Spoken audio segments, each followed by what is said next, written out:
Assalamualaikum warahmatullahi wabarakatuh. Nama saya Putri Lestari. Saya dari program studi Pendidikan Masyarakat Fakultas Ilmu Pendidikan Universitas Negeri Jakarta. Pada kesempatan kali ini saya akan membawakan sebuah presentasi mengenai dasar-dasar keterampilan kerja. Dasar-dasar keterampilan kerja merupakan setiap keterampilan yang mencerminkan tentang keterampilan mendasar dari setiap karyawan atau pegawai di perusahaan. Keterampilan-keterampilan tersebut bisa dimulai dari seperti keterampilan bertelepon, keterampilan berkomunikasi, keterampilan menulis email, dan keterampilan-keterampilan lainnya. Dalam hal ini, pasti setiap karyawan atau pegawai harus memiliki keterampilan-keterampilan ini untuk mencapai suatu kesuksesan di perusahaan. Ya, langsung saja yang pertama adalah komunikasi efektif dalam layanan pelanggan. Nah, karyawan yang dapat berkomunikasi yang baik dengan pelanggan adalah kunci keberhasilan perusahaan manapun. Berkomunikasi yang baik dengan pelanggan akan membuat nilai tambah bagi sebuah brand atau perusahaan, sehingga pelanggan akan selalu puas bekerja sama dengan perusahaan. Nah, bagaimana sih cara untuk berkomunikasi yang baik dengan pelanggan? Berikut ini jawabannya.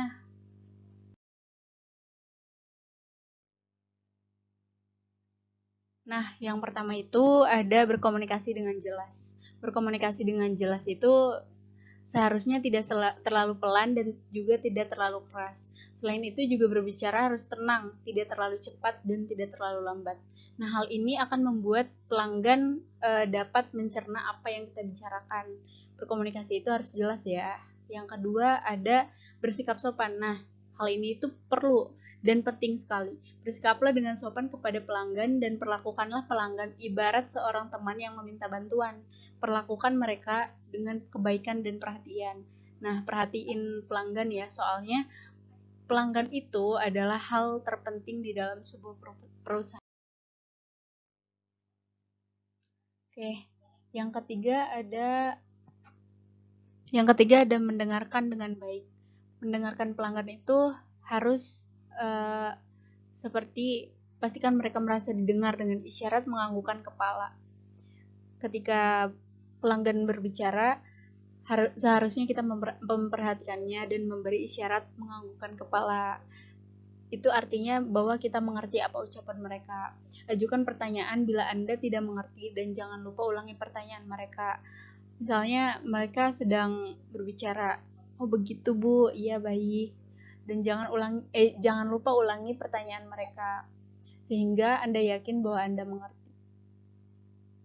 Yang keempat itu adalah tetap tenang. Jangan tersinggung apabila komunikasi tidak berjalan baik. Nah, dalam berkomunikasi pasti ada hambatan. Misalnya ada terjadi misunderstanding atau kesalahpahaman. Nah, hal ini kita harus tetap tenang dan jangan membuat situasi lebih buruk dengan menggunakan bahasa yang tidak pantas. Ambil nafas dalam-dalam, tetap tenang dan tetap fokus. Nah, dasar-dasar keterampilan yang kedua adalah bekerja dalam tim. Bekerja di dalam perusahaan membutuhkan banyak tenaga dan sumber daya. Untuk itu, kerjasama di dalam organisasi sangat penting guna menyukseskan perusahaan yang dibina. Apabila kita bekerja sama dengan tim, banyak sekali keuntungan yang akan diperoleh, bukan hanya diri pribadi, namun juga untuk kelompok. Nah, berikut ini merupakan hal-hal yang perlu diperhatikan ketika menjadi seorang anggota sebuah tim.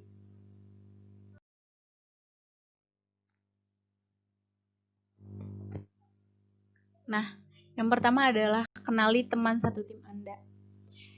Dalam hal ini, taruhlah ketertarikan Anda pada rekan satu tim Anda dengan cara mengajaknya membahas topik-topik yang ringan, seperti apa hobinya, mengajaknya makan bersama, dan bahkan ajaklah berfoto bersama. Apabila Anda telah mengenal rekan satu tim Anda dengan baik, maka pekerjaan pun akan terasa menyenangkan. Yang kedua, ada pahami tujuan bersama.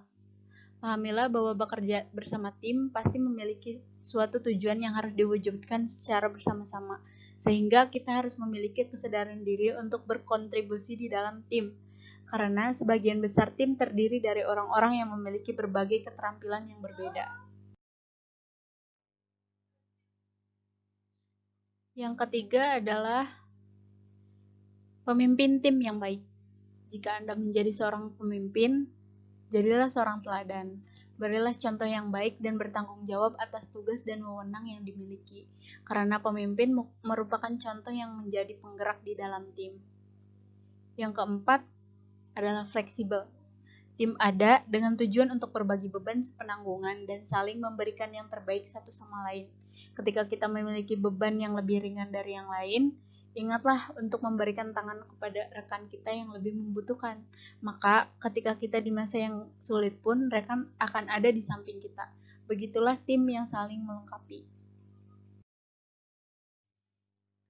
Nah, yang ketiga ini adalah mengirim email.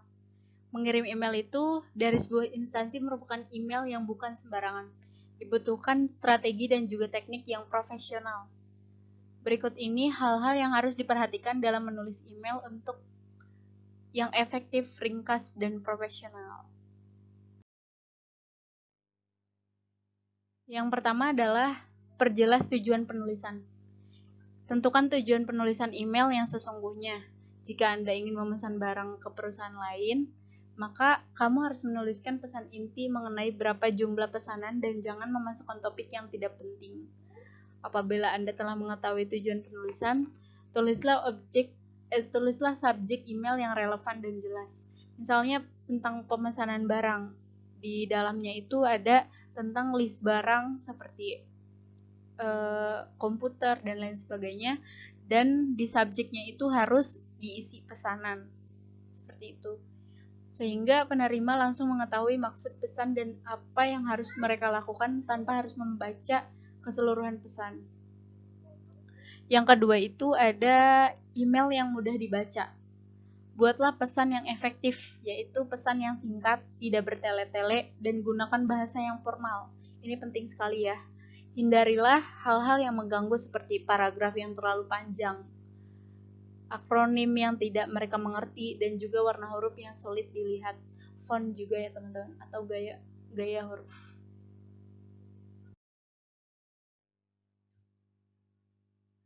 Nah, yang ketiga itu ada cross-check. Ketika Anda telah selesai menulis sebuah email, pastikan bahwa pesan yang Anda buat sudah benar. Dicek kembali dari atas sampai bawah.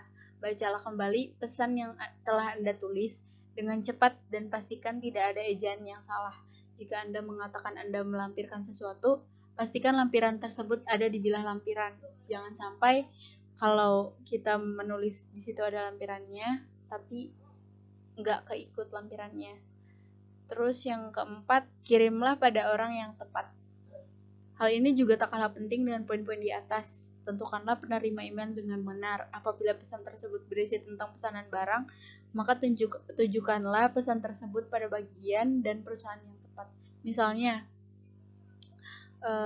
ada kerusakan pada ledeng atau sistem perairan di kantor. Dan kita mengirimnya itu bukan misalnya kepada CEO, manajer, tapi kirimlah kepada orang yang mengurus bagian tersebut. Keterampilan yang selanjutnya itu keterampilan mengajukan pertanyaan di tempat kerja.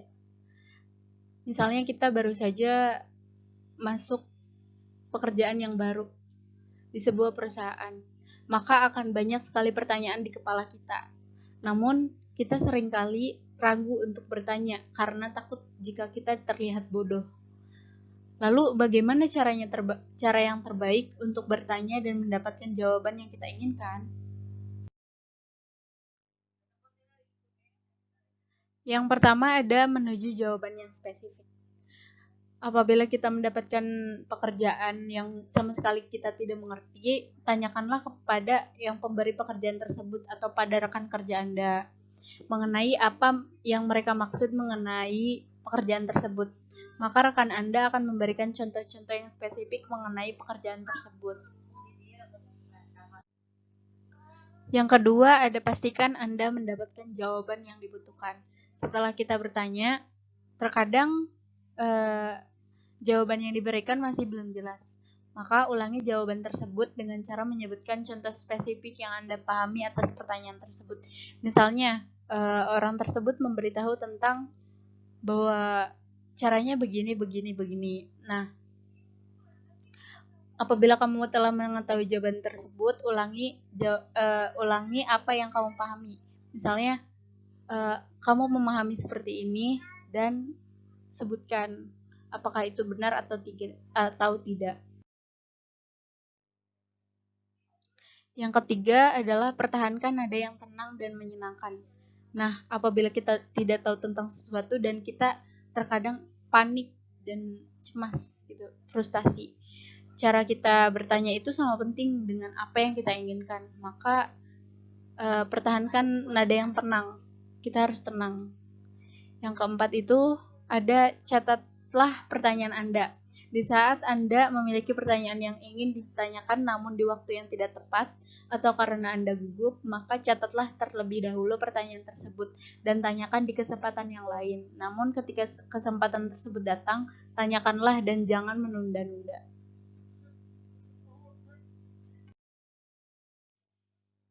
Yang selanjutnya adalah berkomunikasi dengan percaya diri.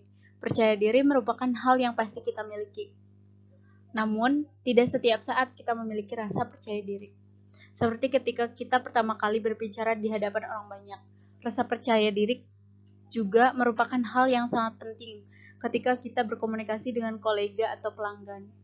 Bagaimana cara agar kita selalu mendapatkan rasa percaya diri? Berikut ini cara-caranya. Yang pertama yang harus dilakukan adalah tarik nafas. Mulailah menarik nafas melalui hidung sehingga perut Anda akan memproses udara yang masuk. Tahanlah napas tersebut selama 5 detik. Kemudian buanglah napas melalui mulut. Hal tersebut akan melancarkan peredaran darah di otak Anda. Lakukan atur napas secara berkala ketika Anda merasa cemas dan gugup. Ini berlaku untuk siapa saja dan sangat efektif. Yang kedua adalah tetapkan tujuan Anda. Ketika Anda akan berbicara di depan orang banyak, susunlah dan tetapkan apa saja yang akan Anda katakan.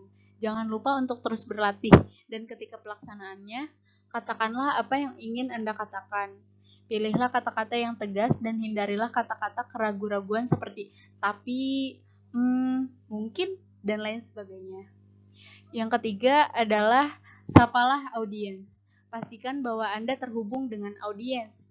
Berkomunikasilah dengan para audiens dengan cara berilah sapaan seperti para hadirin sekalian atau teman-teman sekalian.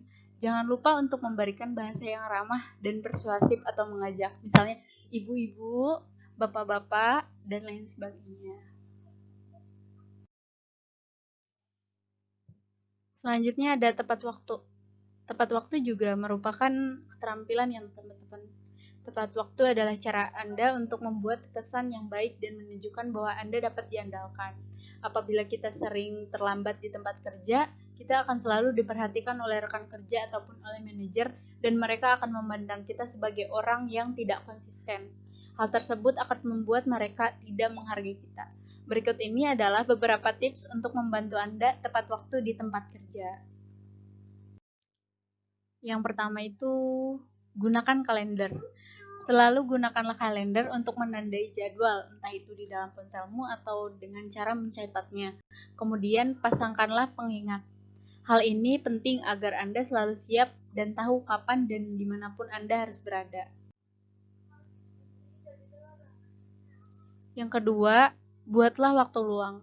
Seperti ketika Anda dinas lintas kota, aturlah waktu untuk membuat jadwal acara dan juga jadwal dinas. Hal ini membutuhkan waktu ya, antara 1 atau beberapa jam. Jangan lupa sisakan waktu untuk beristirahat maupun waktu untuk sesuatu yang akan terjadi di luar dugaan. Yang ketiga itu ada absen. Nah, beritahu manajer Anda jika Anda akan terlambat atau tidak masuk kerja karena alasan apapun.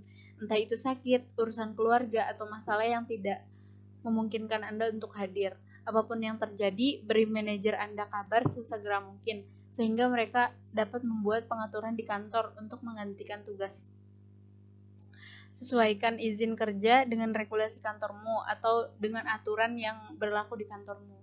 Buatlah kesan dan pertahankan reputasi yang baik dengan selalu tepat waktu untuk bekerja.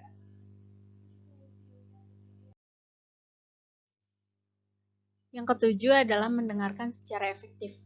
Teman-teman, mendengarkan orang lain merupakan cara yang terbaik untuk membangun sebuah kepercayaan. Mendengarkan di dalam sebuah proses komunikasi bukan hanya sekedar mendengarkan, namun hal tersebut haruslah berjalan secara dua arah. Bagaimana caranya mendengarkan yang baik sehingga membuat keseimbangan di antara kedua belah pihak?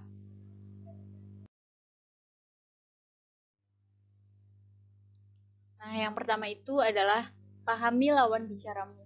Posisikan Anda untuk memahami lawan bicara melalui bahasa nonverbal atau bahasa secara keseluruhan. Bahasa nonverbal akan membuat Anda lebih memahami orang lain karena Anda dapat mengetahui perasaan mereka yang tak terucapkan. Hal tersebut dapat Anda identifikasi melalui nada bicara, ekspresi, dan juga bahasa tubuh mereka. Sementara itu, Anda pun dapat memberikan bahasa nonverbal atau isyarat yang positif seperti tangan yang terbuka, nada suara yang tenang, dan sesekali mengangguk. Yang kedua adalah kontak mata. Kontak mata adalah hal terpenting ketika berbicara dengan orang lain. Hal ini menunjukkan bahwa Anda peduli terhadap lawan bicaramu. Sesekali tanggapilah ucapan pembicara dengan cara mengulangi apa yang Anda dengar dengan memastikan bahwa itulah yang mereka maksud. Ini adalah cara yang terbaik untuk menunjukkan kepada mereka bahwa Anda benar-benar mendengarkannya. Yang ketiga adalah mulai berbicara. Setelah Anda menaruh perhatian pada lawan bicaramu dengan sangat baik, maka akan ada saatnya bagi kamu untuk mengeluarkan seluruh kata-kata yang ada di dalam benakmu sejak selama percakapan berlangsung. Percayalah, setelah itu mereka akan menjadi jauh lebih terbuka. Mereka juga akan mendengarkan apa yang Anda katakan. Percakapan yang bermakna membutuhkan kepercayaan dan hal itu dimulai dengan cara menunjukkan bahwa Anda mendengarkannya. Yang kedelapan adalah menetapkan tujuan. Dalam mengerjakan suatu pekerjaan, akan lebih efektif apabila kita menentukan tujuan dan menyusunnya dan mengidentifikasikan daftar-daftarnya yang harus dilakukan. Berikut ini adalah tips dalam menetapkan tujuan. Yang pertama adalah menetapkan hal yang harus dilakukan. Hal pertama yang harus dilakukan adalah memutuskan apa yang perlu dilakukan, kemudian catatlah dengan lengkap. Misalnya, saya harus menyelesaikan penulisan laporan ini pada hari Jumat. Yang kedua, jabarkan tujuan menjadi langkah-langkah rinci. Setelah menetapkan hal yang harus dilakukan, selanjutnya buatlah langkah-langkah yang spesifik. Hal ini dilakukan dengan cara menjabarkan atau membuat daftar apa saja hal-hal yang harus ditempuh dalam mewujudkan tujuan tersebut. Yang ketiga adalah hubungi manajer. Beritahu manajer Anda mengenai apa yang sedang Anda kerjakan dan sampaikanlah kapan waktu Anda akan mengirimkan laporan tersebut padanya. Hal tersebut akan membuat Anda menjadi orang yang bertanggung jawab. Teruslah melangkah maju dan rencanakan langkah Anda selanjutnya. Yang keempat itu jangan lupa rayakan. Dan akhirnya ketika Anda mencapai tujuan Anda, pastikan Anda merayakan dan memperkuat apa yang telah Anda capai. Selanjutnya, komunikasi bertelepon. Panggilan telepon perusahaan merupakan hal yang rumit. Anda bisa saja mendapatkan telepon di saat keadaan yang Anda yang sangat sibuk atau bahkan ketika suasana hati Anda sedang tidak baik. Mengingat lagi fakta bahwa Anda tidak dapat membaca bahasa tubuh melalui telepon, sehingga Anda benar-benar tidak tahu bagaimana perasaan si penelpon. Lalu, bagaimanakah Anda bisa membuat kesan yang baik dalam bertelepon bisnis?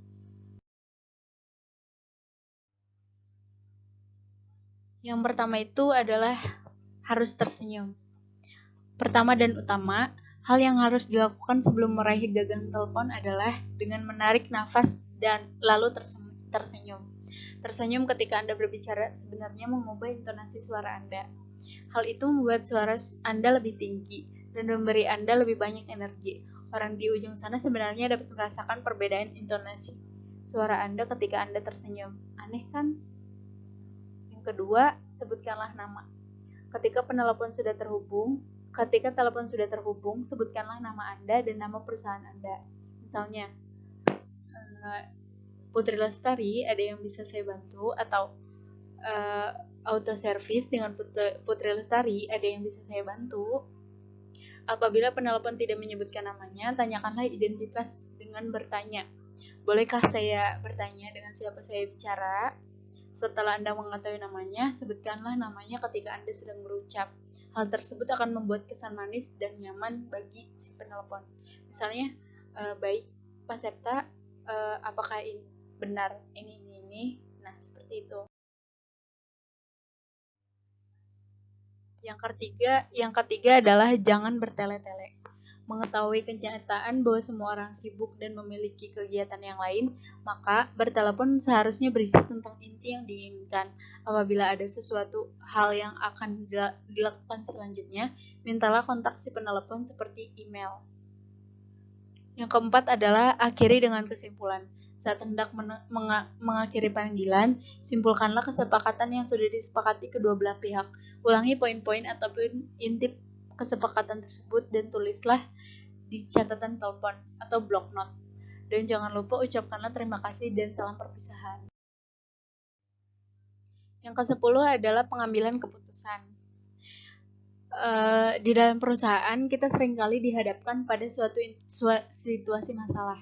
Entah itu masalah pada pelanggan, produk, alat-alat kantor, ataupun hal lainnya. Perusahaan Anda memiliki peraturan dan kebijakan, tetapi mereka tidak menjelaskan untuk setiap situasi sehingga Anda merasa bingung atau panik. Ketika Anda berada di saat yang tepat dan perlu mengambil keputusan, coba pikirkan apa yang perusahaan ingin Anda lakukan. Apapun yang Anda lakukan saat sedang bekerja mencerminkan perusahaan. Maka pastikan Anda tahu nilai-nilai paling penting perusahaan Anda, dan jika tidak, tanyakanlah pada pihak yang lebih mengetahui. Berikut ini merupakan cara-cara yang tepat untuk mengambil keputusan. Yang pertama adalah fokus. Hal utama yang harus Anda lakukan adalah cobalah fokus pada masalah yang ingin Anda selesaikan. Yang kedua adalah pikirkan alternatif pilihan. Pikirkan setidaknya tiga opsi atau bagaimana Anda menanganinya. Jika Anda memiliki waktu, mintalah saran dari rekan kerja lain atau manajer tentang cara terbaik menyelesaikan masalah tersebut dari perspektif mereka. Yang ketiga adalah pikirkan konsekuensi. Coba bayangkan konsekuensi dari masing-masing pilihan itu. Apa yang dipikirkan atau dilakukan pelanggan, apakah ini sejalan dengan nilai-nilai perusahaan? Yang keempat adalah pilihan yang terbaik. Pilihlah opsi yang terbaik dan memiliki sisi positif bagi segala pihak. Yang terakhir adalah terima kasih. Saya harap video ini atau presentasi ini dapat bermanfaat bagi semua pihak. Mohon maaf apabila saya memiliki kesalahan. Ya, saya hanya manusia dan kesempurnaan adalah milik Allah Subhanahu wa taala. Baiklah, saya tutup. Wabillahi taufik wal hidayah. Wassalamualaikum warahmatullahi wabarakatuh.